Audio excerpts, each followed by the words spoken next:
Welcome back to What Arty Noobs for General Disturbance. This is the Bishop, the Tier 5 British SPG.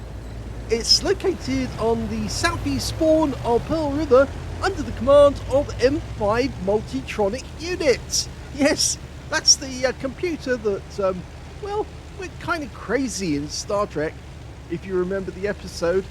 And, yeah, did very naughty things, a bit like a Terminator. Anyway, that's about that for the moment. This is the Bishop, as I said. It's an Arty created by the British in 1941. They actually produced them during 1942-43, and they built 149 of them. And it's armed, in this game, with a 4.5-inch howitzer, but in reality, the Bishop actually only had a 25-pounder howitzer. That's all. But this one is capable of 450 alpha, and it'll penetrate through 28mm of armor, and normally would have a 12.37 second reload time. But in this one, it's 10.08 because M5 has actually massively improved his reload. Now, it is a short-range Arty. That is a problem. In fact, it was a short-range Arty in real life, mainly down to the fact that they couldn't actually mount the howitzer at an angle that would actually enable it to shoot long range. And so they normally had to park it on an upslope if they wanted to increase their range. Rounds out in the Hellcat, just narrowly missed him. Now, as you may notice, M5 has this thing where he pulls back after he shoots. Now, it's not exclusive to him. He does, other people do it. Oh, he didn't expect that. That's a Leopard. And he shotguns the Leopard at very close range. Now, from the looks of those shots, the guy was actually firing a 5cm gun, not the normal gun, the 30cm. Oh, he gets him again. And he's taking damage. He's taking a lot of damage. And the kill shot on that one went to the M6, who came to our rescue. Okay, so we're back in action again. We've lost our driver. Rounds out in the Hellcat. Oh, let's see that one again because he went to close. It went to close view because he changed view, and unfortunately, this battle assistant will suddenly switch to close view. Okay, we'll take to free camera so we can see what he did. He lined the shot up on the Hellcat. Rounds out on the engine deck. And it hit the cockpit and wiped everybody out for 131 hit points. Okay, he's going to try and do the same again to the M4A1, but that guy pulls back just in time to avoid the shot. Okay. Now, one of the good things about this Arty is the fact that it does have a very, very quick reload.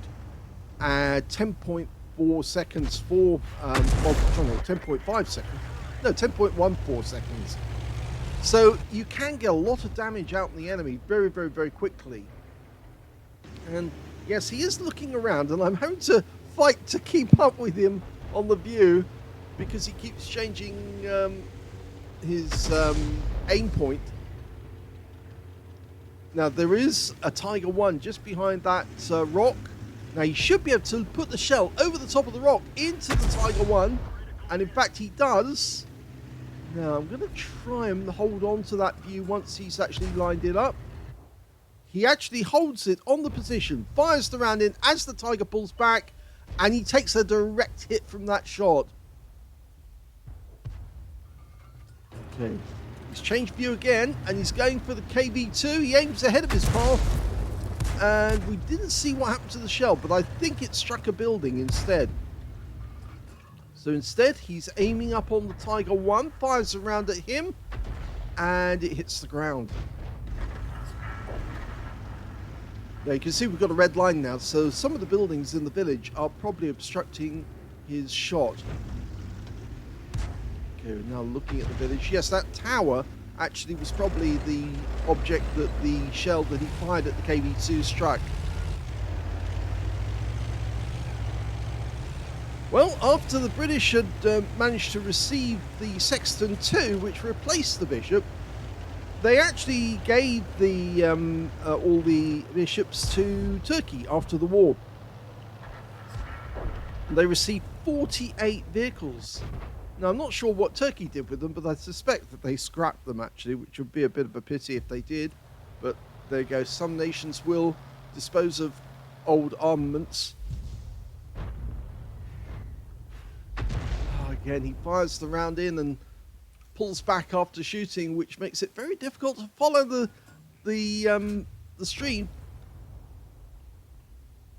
He does know that we don't particularly enjoy it when he does this, but it's just the way he plays, and so you have to take it into account. Okay, Churchill 1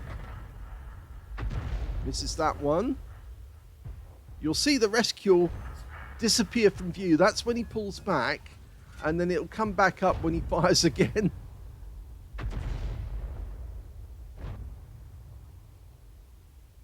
Okay, now he's changed his view altogether.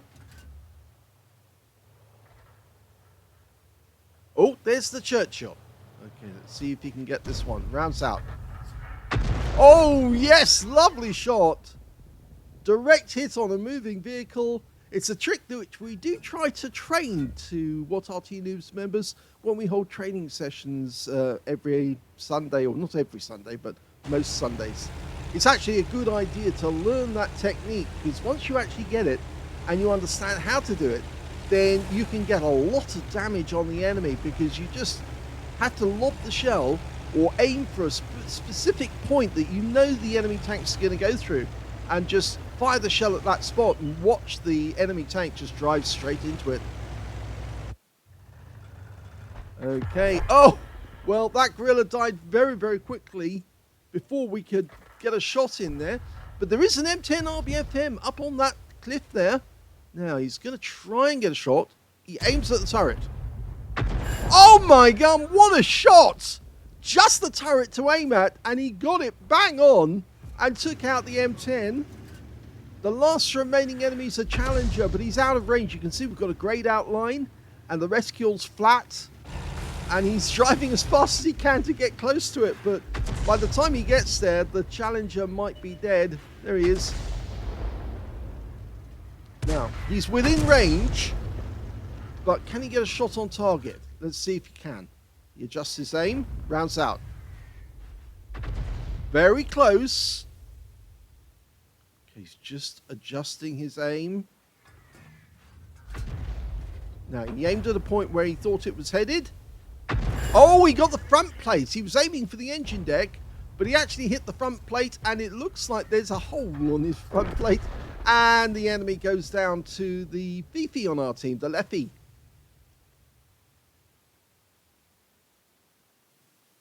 Here's the end of battle results, and that was an ace tanker game for M5 Multitronic unit in the Bishop. He managed to get a bruiser medal for getting at least 5 critical hits. In fact, he got 8 in this one. And he got a fighter badge because he took out 4 enemy vehicles. The Churchill 1, the Hellcat, the T-3485M, and that incredible shot on the M10 RBFM, which actually smacked him on the turret and wiped out the entire vehicle. That was a penetrating shot. In fact, there were several other penetrating shots. He did penetrate the Challenger 1. You can see there's a 1 there. He definitely penetrated him. He penetrated the M18. Now, that was the shell that landed in the cockpit. Even though he actually aimed for the engine deck, it went right in. And he also penetrated the T-3485M and that M10 RBFM, as I said. It went straight through the turret and blew the thing to pieces. So, very well played. Let's have a look at team score. Well, we can see when it came to damage, the Tiger won on the enemy team's the high score. In fact, he got a high caliber for 2,828 hit points of damage. Second highest damage went to M5 Multitronic unit. He got 1,996. And the third highest damage in the game went to the T150 on the enemy team with 1,481. When it came to kills, though, it was M5 Multitronic unit. He got 4 kills in that game. In second place, the IS-2, the IKV-90B, and the M10 RBFM, that tank that he took out with 1 clean shot, got 2 kills apiece. And everyone else got either got 1 kill or nothing. And when it came to base XP, he got that one too. So he got 2 out of 3 and came second in the third column. 837 base experience points went to M5. 795 went to the M10 RBFM on his team, and 760 went to the IKV-90. He fired 20 rounds, which is very, very small amount of ammunition, but he got 9 direct hits and 4 penetrations, 8 splash, damage of 1,996 hit points, of which 1,716 were at more than 300 meters. He did receive 3 hits, and yes, that cheeky leopard managed to sneak through our lines, put all 3 rounds into him, but thankfully the M6 came back to help the Arty and stop that leopard in his tracks, and that helped them to win the game, because of course afterwards M5 was instrumental in taking out a significant number of enemy tanks. 7 enemies were damaged, 4 were killed, and 38 hit points of damage assistance. On a free-to-play account, he made a profit of 56,580 credits from that game, and he also took the 837 base XP, but there was no multipliers on that game. But he called this one Kaboom. Yes, it was actually. But that shot in the M10, I think, because he only had the turret to aim at, really. That's all he could get, but it was such an accurate shot that he wiped the guy out completely. So, a nice little game there in the Bishop. I know a lot of you appreciate it. I know, apologies that M5's got this unique way of playing, which is, well, it's not completely unique, because others do play similar to M5. They pull back after they shoot, and then they look forward again. It does make it difficult to follow, and I know some of you don't particularly like watching replays where I have to keep adjusting the camera just to hold everything in view. But we do appreciate that he is a very good Arty player. So, you know, well done to M5 Multitronic unit for another ace tanker. If you enjoyed that replay, please give this video a like, do subscribe to our channel, leave a little comment down below because it feeds the algorithm. And thank you for watching.